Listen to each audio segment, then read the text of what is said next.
Hi, I'm Amy Parsons, president of Colorado State University and host of the Next 150 podcast. We have so many remarkable people in our community, and this is where we're going to hear their stories. We're going to get their perspectives on CSU's next 150 years and gather their very best advice for today's CSU students. Let's get started, Rams. Hi, Rams, and welcome to another episode of the Next 150. I'm thrilled to be here today with two amazing students. My favorite type of interview when I get to actually ask current students all about their journey, their leadership journey, and what's next for them and advice for next students. So thank you both for being here. I'll give a little bit of introduction of these two students. First, we have Jakye Nunley, who's a third-year business administration student here at CSU, concentrating in management and finance. Currently serves as the student body president, representing over 30,000 students, leading campus-wide initiatives through ASCSU, which I think is one of the best student governments in the country. Previously, he was ASCSU Chief of Staff, managing the budget and overseeing the departments, served as judicial liaison for student organization funding. Jakye began his leadership journey as Deputy Director of Health, launching wellness initiatives, working with the CSU Health Network. He also served as a lead peer coordinator in the Black African American Cultural Center. Beyond ASCSU, Jakye is Vice President of Organizational Affairs for United Men of Color, a member of Alpha Phi Alpha fraternity, a District 2 representative for the American Cancer Society, and an advocate with the Young Invincibles. Pretty amazing, Jakye. That's quite the CV. So also we have another president in the house, yes. Shay Wilson, who is the president of the Associated Students at CSU Pueblo. Thanks for joining us here. Shay is a first-year Master of Social Work student at CSU Pueblo, also earned her bachelor's in psychology with minors in media, entertainment, and cannabis studies this last August. Congratulations. Thank you. A first-generation student from Gary and Fort Wayne, Indiana. Shay's been a passionate advocate for equity, community empowerment, and social justice. She currently serves as the president of the ASG and has been deeply involved with organizations like the NAACP, CSU Pueblo Black Student Union, and Pueblo African American Concern Organization, focusing on leadership, advocacy, and community engagement. Shay's been honored with many awards, including the ASG Award of Excellence, the Champion for Diversity Award, and Alpha Kappa Alpha Sororities Emerging Leader Award, and Academic Excellence Award. Her other specific recognitions include the Fraternity Sorority Leader of the Year Award, Diversity at Work Award, and the ASG Spirit Award. Furthermore, she's the namesake of the Shay Wilson CSU Pueblo Foundation Trustee Scholarship. Yes. So congratulations. That's amazing. We're going to get into it and all the things that both of you are doing. But first, just thank you for making time for this conversation. You're such busy students, everything that you have going on. I feel really grateful that I was able to capture you both in the same place at the same time. And, of course, we're here because we have a Board of Governors meeting, which we all attend. So one of your many duties as the presidents of your student bodies. So congratulations on all your success, and thanks for taking the time. So let's learn a little bit more about you and your journeys. Talk to us about, I'll start with you, Jakye, your journey to CSU. And then we'll talk about your leadership journey once you get here. Oh, God. Okay, well, let's do it. One, thank you. Thank you for having me. Thank you for being here. I'm super excited. My journey to CSU, I don't think was the most traditional. I think that I keep telling myself what I'm not going to do, right? And so I attended this program called the Black Issues Forum through the Black African American Cultural Center here at CSU, and I had a great experience. I mean, it was a week full of fun. We went to my first actual collegiate class with Professor Ray Black, and he is a professor that does not play, and so that was my first experience. It was all the things. Nonetheless, though, at the end of the program, I looked one of the program leads in the face. His name is Bobby Browning. He still serves with Bobby. CSU. Oh, yeah. I know, he's good people. Mm-hmm. But I looked Bobby in the face and I said, Bobby, this has been a great week. I'm not going here. I know. I don't know why I said that. I told Bobby this as if I had already signed, and already paid the money to go to a different university. And Bobby stopped me and he had said, you don't tell universities no, you let them tell you no. And this advice quite literally changed the trajectory of how I thought about applying for schools. But broader, it showed me that there was going to be somebody on campus and likely a pool of people on campus who cared about my well-being and how good I was going to do. To know somebody for a week, and not even a full week, right, but to have that love, to provide them insights like that, that was invaluable to me. And so I just knew that there was going to be a place for me here, because even if there wasn't, I knew there was going to be professors and faculty here who would make a place for me here. You know, just that love and that insight was unparalleled, still is till this day. So shout out to Bobby Brown. Point Bobby Brown. Yeah. Yeah, that's amazing. So That's what was funny, it? that's his name. It is, I know. So what was it like then for you after you made that decision to come to CSU, to actually come to CSU and start here as a first-year student? I mean, it was awesome, and we'll get into this like a little bit more in like the leadership journey. But one of my mentor actually from the Black Issues Forum program, Joshua Duran, he graduated a few years ago with the political science degree.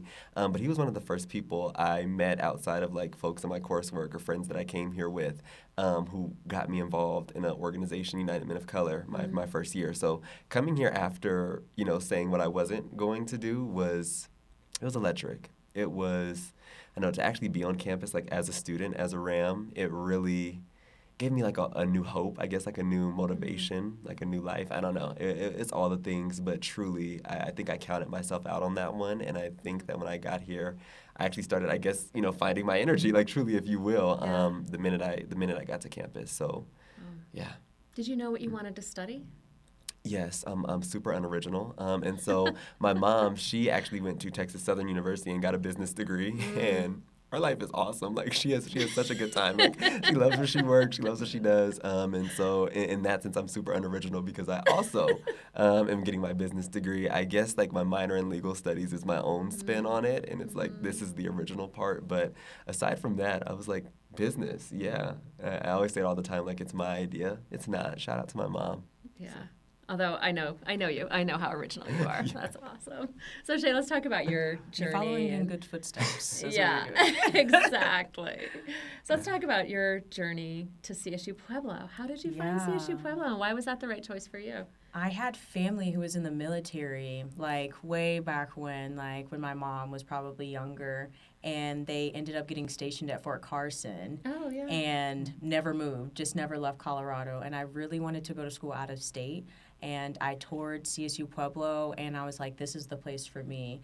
Although it was during COVID, I still knew that was the school that I felt like I could make something of myself. I loved the community aspect of the school, how when we were walking around for the orientations, everyone knew everyone by first name. I really appreciated that. So I was like, I want to be here. That's awesome. Did you know what you wanted to study when you first started at Pueblo? Oh, yeah. I wanted to be a WWE wrestler going into... Yeah, I was an exercise science major. I thought that I was going to be a wrestler or like a personal trainer. I was super into WWE and working out. I did track, so I was like, oh yes, this is my career trajectory. And then I quickly realized, I was like, do I want to get hit in the face every day for a living? Like, it's a bold career move to do, because they get injured all the time. Yeah. And I was like, well, I know I like to be in front of the camera, so that's that WWE aspect. And I think the personal training was, I knew I wanted to help people. So I ended up switching to psychology and media entertainment, and I really found my place there. Yeah, I was like, I don't want to fight for a living. I could not do that. Oh my gosh. How did you get Can into you imagine WWE that? in the first place?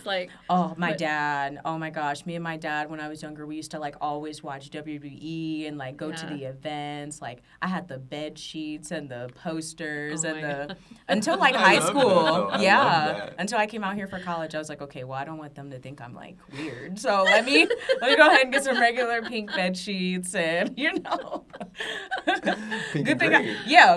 Look, now it goes together. Oh my gosh, I love that story. I mean, CSU and CSU Pueblo, there's a lot of similarities, but there's a lot of differences. CSU Pueblo is quite small compared to CSU here in Fort Collins. I feel like they're like now getting to know about the ASCSU up here and all the components of the school. I see a lot of the similarities. It's really just different because of like the size, and there's always going to be those changes because of more people. But I really do see being in this position like the familiarity with it and the combined like jointness of the CSU system. Yeah. And CSU Global, too. Yeah, and Shout out to CSU them. Global, too. Yeah, shout out to CSU Shout out Global. Global, Shout out Nick. Global. Yeah. Yeah, shout out to Nick. Yeah, but it is different representing a residential campus, right? Yeah. And being Yeah. here and the students and whatnot. Were you both involved in student government in high school? No, I was an athlete. I only did track and cross country. I did no clubs, yeah. I love that. So I also did track in high school, Yeah. but I also did student leadership. And I tried to quit my sophomore year, and my leadership teacher, actually, who was CSU alum, Melissa LaFerrera, Oh, would not let me quit because she knew it was best for me. So amazing. Yeah. And now look at you.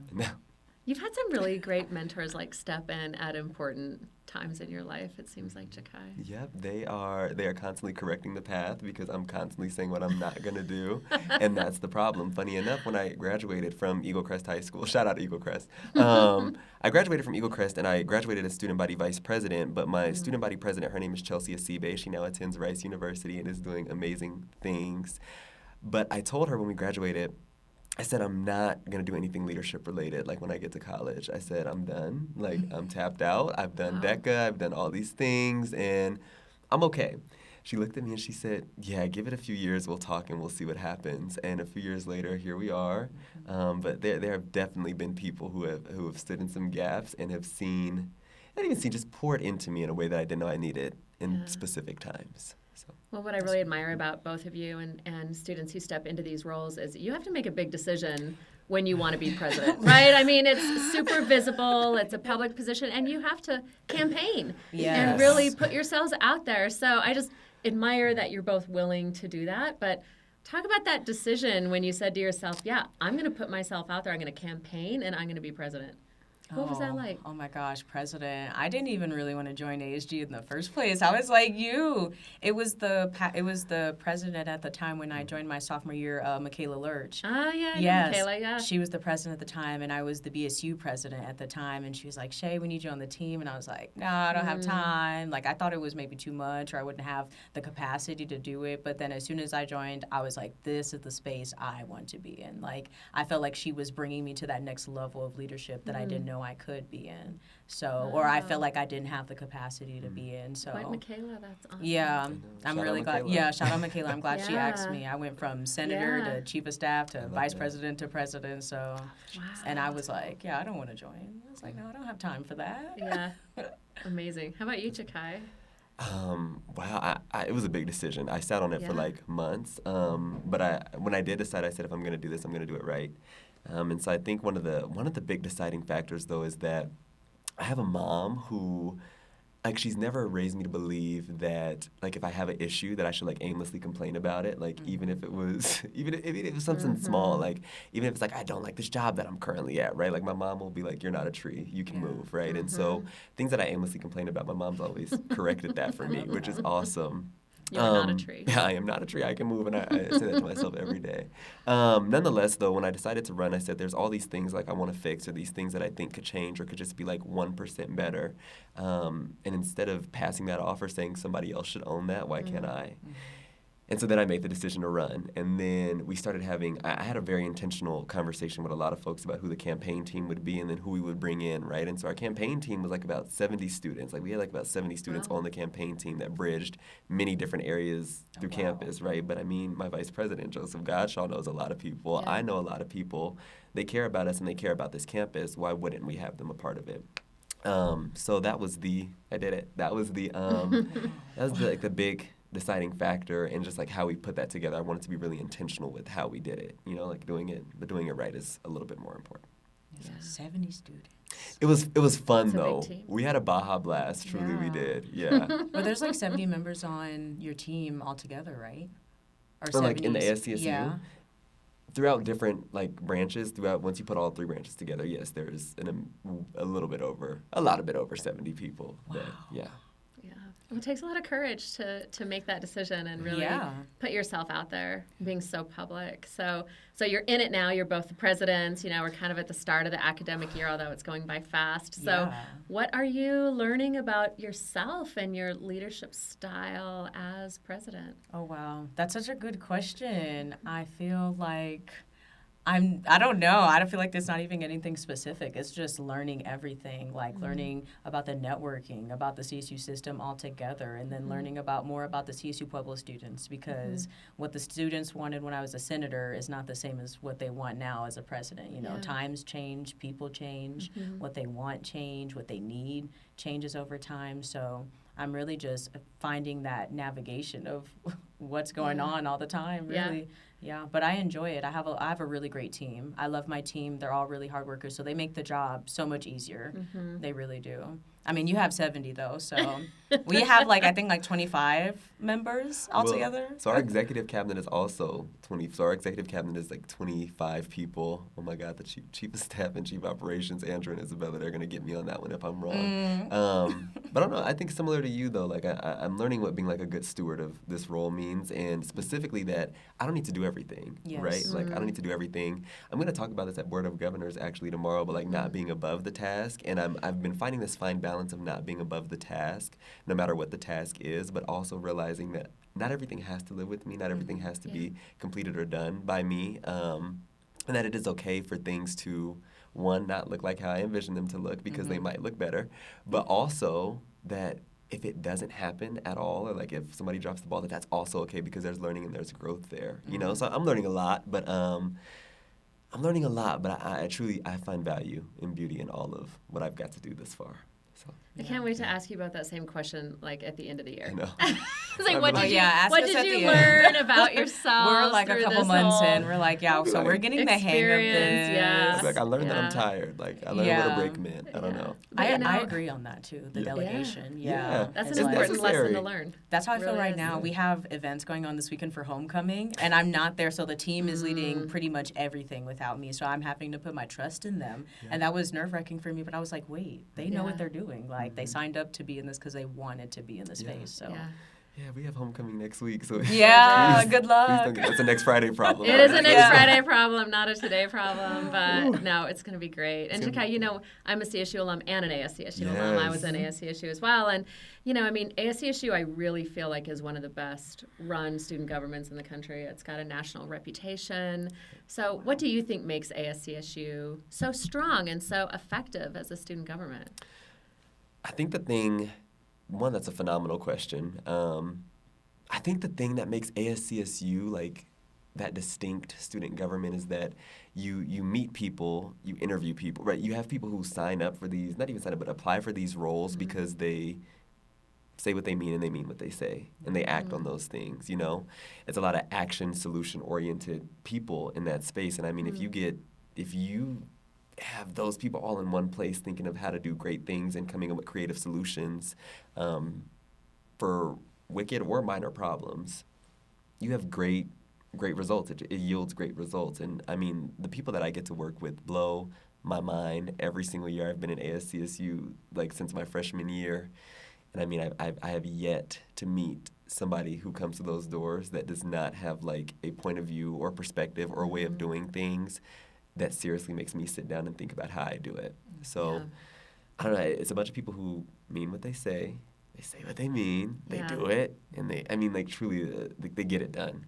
Well, I think, too, you have such a good reputation at ASCSU that you get amazing people walking through the doors. I mean, even just today, the state attorney general was on campus interacting with the ASCSU. The mayor comes in, candidates come in. And so I just love seeing how you all really interact with leaders, right, around the state and politicians, and people want to come and hear what you all have to say. So I just, applaud you for carrying that mantle on for CSU and CSU Pueblo, because, I mean, it's where students engage in democracy and really learn about it.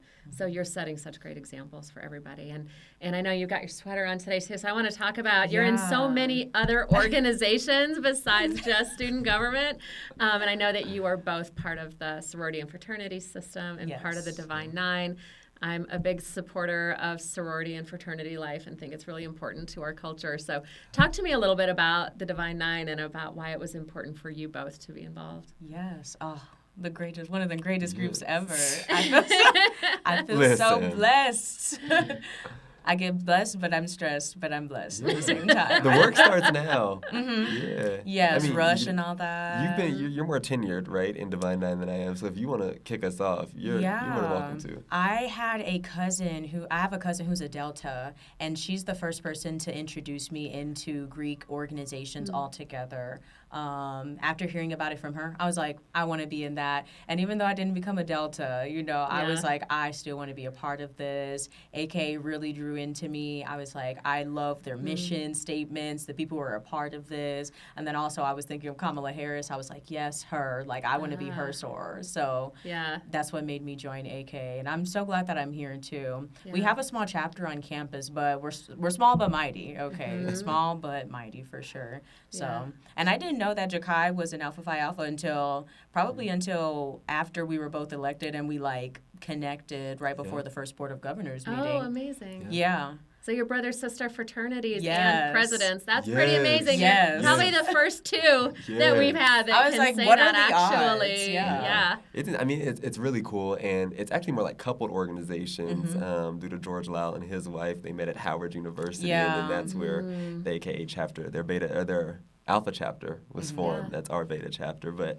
yeah, I don't know. I mean, a little love for all mankind, a little manly deeds. It really can't hurt anybody. A lot of people say it's the greatest fraternity in the world. It is. But no, truly, I value being a part of my organization. I stand on the shoulders of like so many giants, Martin Luther King being one of them, Thurgood Marshall being another. We can go all day. But truly, I don't know. I've never felt such. I have. But this is also such a great support. Just to have, like these are people who, it's literally family. First fam, too. First fam. But it's such a beautiful network of people who, no ask is too big, right? No task is too small. Like, literally, that's how it feels. And I don't know, I'm grateful every day. I am grateful every day. I'm grateful every day for my line brothers, I'm grateful for my pros. Everybody, truly, it's been a fun time, and I've got to meet a lot of people. I've got to meet a lot of people through like our national or our general convention, our regional. I currently sit on the board for our regional, like Alpha's Western region. I'm meeting some of my brothers adjacent to me at like peer institutions and seeing what they're doing is also inspiring. Yeah. I don't know. I love my fraternity. A little manly deeds, a little love for all mankind. Yeah. It can't hurt nobody. Yeah. It can't hurt nobody. It's amazing over here. I'm ready for Boué. It's in Vegas this year or next year. So our regional convention was just in Vegas, and I couldn't make it out because it was last weekend, and I was coming off 3 exams, so I really couldn't do anything last weekend. Yeah. Okay. I'll have fun for the both of you. Yes, Don't worry. Please do. Well, let me ask you both for a little bit of advice for me on this topic because I'm speaking at the National Pan-Hellenic Conference in about 2 weeks in Salt Lake City. Oh, that'll be fun. And so they're bringing in some university presidents and leaders because I also come from the sorority system. I was a Zeta here at CSU. Yes. And so they found some of us, right, who are in these positions who come out of the system to talk about how universities can better support sorority and fraternity life and grow it on their campuses. So what advice do you all have for me that maybe I can carry forward at the national conference about how we can really help to grow these organizations? Support is the first thing I would say, is letting these students know that the availability is also there for them. Because I know that sometimes with, dues and fees, even that can just be something that can turn students away from it, but letting them know that, hey, like, this small fee will pay off in the end. I think it's one of those things where it's like, you might have to pay a little price of your time and maybe your money too, but it's worth it in the end. Yeah. There's some of it that goes in there, but it ends up being so worth it in the end because let me not have joined this organization. Me and Jakye would not have had that like strong connection of like, oh, we're in sibling-alike organizations and me being able to connect with others around the whole country as well, too, just by going somewhere and wearing my letters and they see me in the airport. That those people can be supported wherever they are just joining orgs. Even when you see another sorority or fraternity, you check it, right? And you go, oh, okay. So it really keeps them supported. Support them because then they can be supported in their futures. That's great from advice. Others. Yeah. I love that answer. I don't know how to follow that up. I go back to like this word of like belonging, right? Like I think it creates this looming sense of belonging, and I don't know. I think it's this component of education and belonging and like finding your fit, finding what is best for you. I know, like, I researched all the organizations in the Divine Nine, and I'm, a little scholarship. Yeah, you do got to do some research. Yeah, love for all mankind. I don't know. It just resonated with me, right? Like some of the folks who came before me, right? Like I mentioned, Martin Luther King, Thurgood Marshall, and there's a plethora of people who fall in this this fraternal bond. I just felt that resonated with me, and so the advice that I would give would definitely be to tell people to do their research, right? Like you want to join something that resonates with you, that is also reflective of your goals, who you want to be in the world, and who you want to be, like what you want to be represented as, right? Because it's like an interlinking, like the people adjacent to you in your fraternity or sorority are also reflections of you, but I am my brother's keeper per our national programs. And nonetheless, though, we do have like, you just have things that like resonate with you in your personal mission statement of like what I would call it, that reflect in your organization, right? Like one of the big things about my organization, one of our national programs is a voteless people is a hopeless people. I mean, I've forever been indebted to civic engagement. I mean, like my grandma used to wake us up to go do the Martin Luther King march. Like every year, like she would have me and my little sister out there 6-7 a.m. In a buggy, just rolling. In the snow. It is like it could be rain, sleet, snow, rain. Andrea, it is always wow, my grandma Andrea, the woman you are. But nonetheless, though, they really like it's an organization that resonated with me. Like their mission statement and my personal mission statement coincide beautifully. So service to all mankind. To all mankind. A little for all mankind. That's such good advice to all students to kind of find their place of belonging as they navigate through the university, because we know that students persist, they do better, they graduate at higher rates, they give back, they stay connected to the university if they're really tied into organizations where they feel like they belong and with their colleagues who they're going through it with. So that's awesome advice.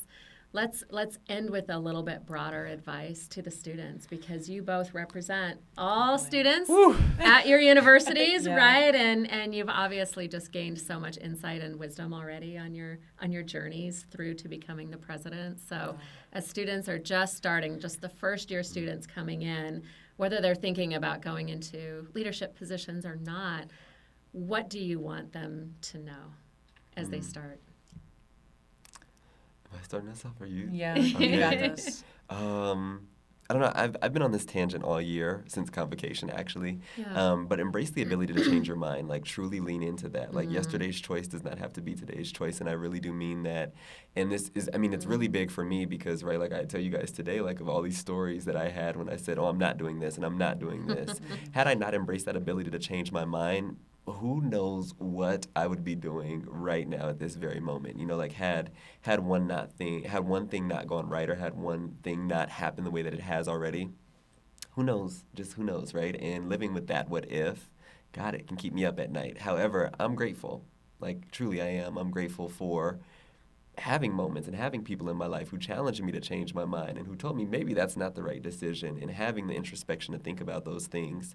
And so, if I could say anything to a first year, a second year, a third year, a fourth year, anybody, I would say embrace the ability to change your mind, because truly it's a gift. It is a gift to say that was my first thought, but was my second thought, and I can think better thoughts in an instant, and so truly, that advice has helped me. I wish somebody would have told me that sooner, and in many ways, people have. So. That's great advice. Yeah. Shay? Oh, it's so hard to follow up on that. I was listening so well, and I was like, yes, I would say the same thing. On top of that, I would say yours, and to be open to exploring as well. Like being open to attending an event on campus, or, even if you're by yourself and you maybe don't have a friend to go with, just go anyway and participate, because you never know who you could meet there and what connections you could have. Like I said, Michaela just asking me, like we weren't even in the same organizations. Her just asking me is what got me into ASG, and which also got me into a whole bunch of other opportunities on top of that. Just joining ASG before I was even president. That's so good advice, being open to explore, being open to joining, even if it's not Greek organizations, join a student org, join an academic club or an honor society or whatever it is on campus, an intramural sport if it is, you know? Yes. Like, being open to it because there's so many great things on every single campus, on the CSU Fort Collins campus, on the CSU Pueblo campus that students can do and just explore themselves and be like, oh, maybe I never thought of doing something like that because I didn't do academic clubs at all in high school up until this point. And being in it now, I'm like, okay, what would have happened if I didn't? I would have just graduated and not had any of these amazing opportunities, even to be here on this podcast with you guys. So, yeah, being open to explore and try new things because you never know what you might end up liking, and you're like, actually, I do kind of like that, and maybe I didn't like it because I watched other people or something, you know? Sometimes you can watch other people do something and be like, oh, I don't like basketball. I watch basketball all the time, and then you pick up that basketball, and you're like, yeah, this is my sport, so... That's great advice. Yeah. Well, you like intramural sports? Yes. Oh my God. So let me tell you. Okay. So I can't. I hate to share this, but one of my best involvements on campus, I've been involved in a lot, was coaching an intramural football team and then a basketball team, and it was like literally me and all my friends. And every Tuesday, they would go out there. They would play football. Yeah. So one week I said, after the first week, I said, I'm gonna come coach. Come coach. I said, yeah, I don't got enough time to play, but I'm a coach. And so we would go out there. I mean, we were like, one of my friends, he's heavily into media, so he would come out there like with his phone and like he'd be like the media people. And then I'd have a fake clipboard with not much on it. Maybe people thought there was something on it, but it wasn't. And we'd run up and down the sidelines like, run the play. Yeah. Do like what we practiced about. It was vibe. fun, you know, it was just like natural, organic fun. So, yeah, I mean, and you find community in different ways, essentially, is what I'm trying to say. But, yeah, intramural sports and coaching those two teams were probably some of my best involvements on campus thus far. Love everything I've got to do, but that was fun. That was a Baja Blast, as they say. I love that. Just finding those new experiences that you don't, you know, you can't even imagine. Yeah, like even just attending a game, you know, like and being especially a part of the CSU. student section. Yeah. Yeah. You have a football game on Friday. On Friday. Yeah. I'm we have thinking volleyball about it. tomorrow night, if I could too. attend, Yes. We'll be here. It'll be a good time. It's going to be late, but it's going to be fun. We're passing out pizza. Yes. Oh, Jakye okay. and I are passing out pizza at the student section at halftime. So I'm pizza just, guys. Yeah, you can join us. It can be like 3 presidents passing out pizza at halftime. Oh, the pizza guys. The pizza that guys. took me out. Yeah. I think about like Toy Story and the Pizza Palace. All I remember from Toy Story is Mr. Potato Head. I'm not gonna lie, that was like my favorite person. And the crazy like the Razor Buzz Head kid, and he. Oh yes, yes. Okay, now I know. I'm sorry. He's This is part of my crazy. brain. This is like. Nostalgia personified. Pizza Palace. Well, Jakye and Shay, it is a blast serving on the Board of Governors with you this year. One of the saddest parts about my job is we get so attached to our student leaders. And then we get to know each other and we get to work together, and then you do your thing and you succeed and you graduate and you go, and then we miss you so much. But just thank you for being great leaders on our campuses and being such great role models for our students. You know, what we do is all about student success, and you both exemplify that in the highest order, and we're just grateful for you to be leaders, and thanks for spending the time with us today and laying down such great wisdom for our students. So thank you for having us. Thank you for being Thanks for great. being here. Yes. Thanks, and go Rams and go Thunderwolves. Yes, go Rams. Thunderbolts. Thank you so let's much. go. All right. Thanks everybody. Thank you for listening. I'm Amy Parsons, president of Colorado State University, and you're listening to CSU's The Next 150, where we explore what comes next for CSU by chatting with change makers who are already leading the charge and shaping our next 150 years. I'm gathering their very best advice for today's CSU students. Stay tuned to wherever you get podcasts for our next outstanding conversation. Go Rams!